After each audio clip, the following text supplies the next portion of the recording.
And, well, I mean, the houses were just a butt and ben. With well, that corner across there, that would have been where the box bed was. Because people slept here. But fair enough, there was a dining room through the house, which was a bedroom before I came. And then there was a big sitting room, which was very seldom used because David and company, this was there for their part. So I was very seldom sitting in the sitting room. But, I mean, the crammed in, they found beds and places like that. And what I always say now, the old boys that I knew, they had great stories. They were great characters. And there was one old gentleman, he used to graze further up here, the Jock farm. And when my oldest son Neil was born, he came in to see the baby. And he turned to my grandfather and he says, "This is the future, we're the past." And I never forgot that, you know. And well, there's Neil, he's 48 now. And that was so that had been said 48 years ago. And you see, the people, fair enough, they had gone. A lot of them had gone lower down, but they always came back. And they were in here to see my in-laws. And I used to sit and listen to the stories. They were great.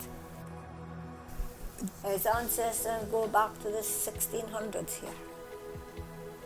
Their original Sheeds had their dwelling down on the Devon, the banks of the River Devon down below here. And then I think the next that we have is there's a stone out in the hill, and that was supposed to have been where they moved to, and then they came down here. And at that time it was all heather and wild and moss, and they actually had to do everything. It was just wild country. So they started farming. And every generation was just took it on. So there's never not been a Sheed here since probably the middle 1700s. When great Uncle James Sheed died, he had left the tenancy of this farm to his brother David. But David was out in Australia, and he didn't want to come back to this country. He was married, he had a family, and that was his home out there.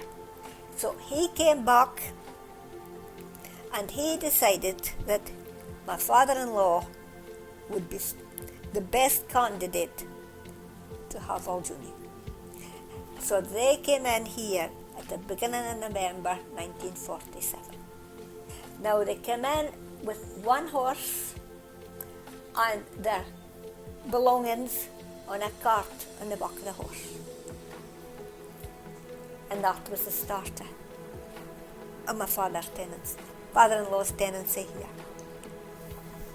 And when he died in January 1990, David became a tenant. It just passed down like that. Because she was a lady laird, and she just automatically transferred it down to David. And that was us.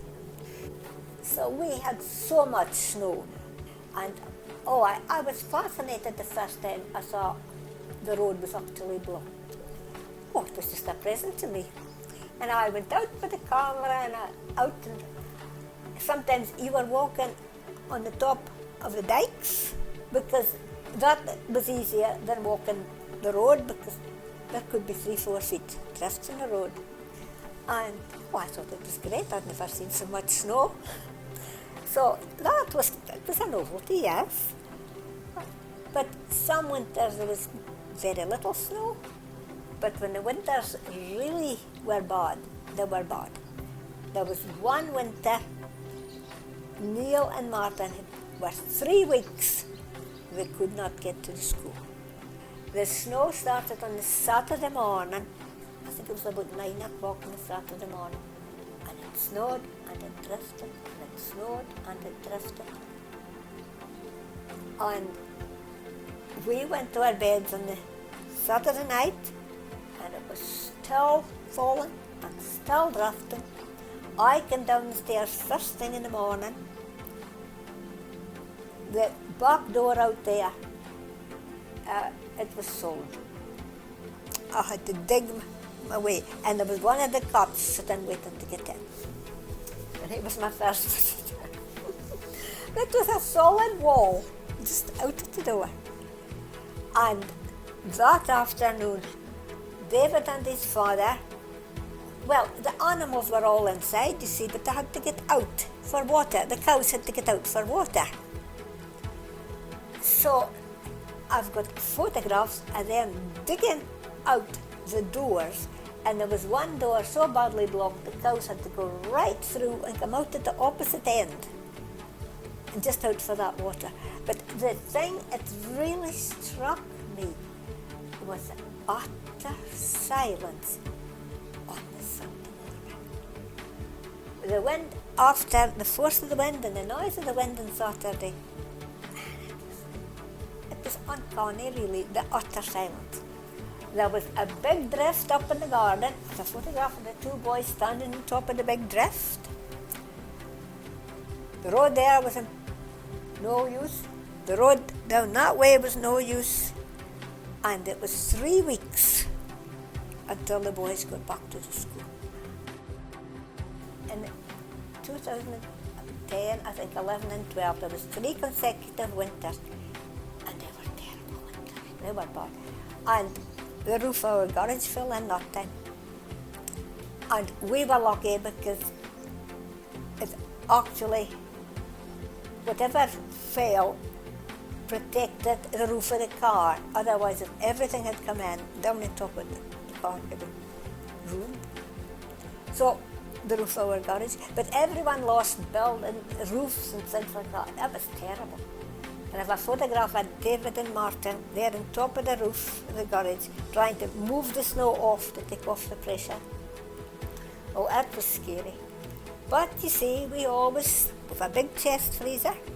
So when the November started, you sort of bought extra food every time you were away. And the snowplow used to come from Dufton.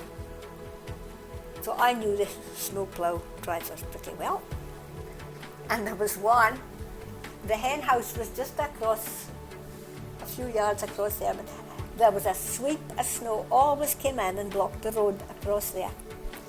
And he used to tell, he was the boy in charge, and he used to tell whoever was on the snowplow, you've got to go across to the building and open the road for Maureen's hens, so she can go and feed her hens.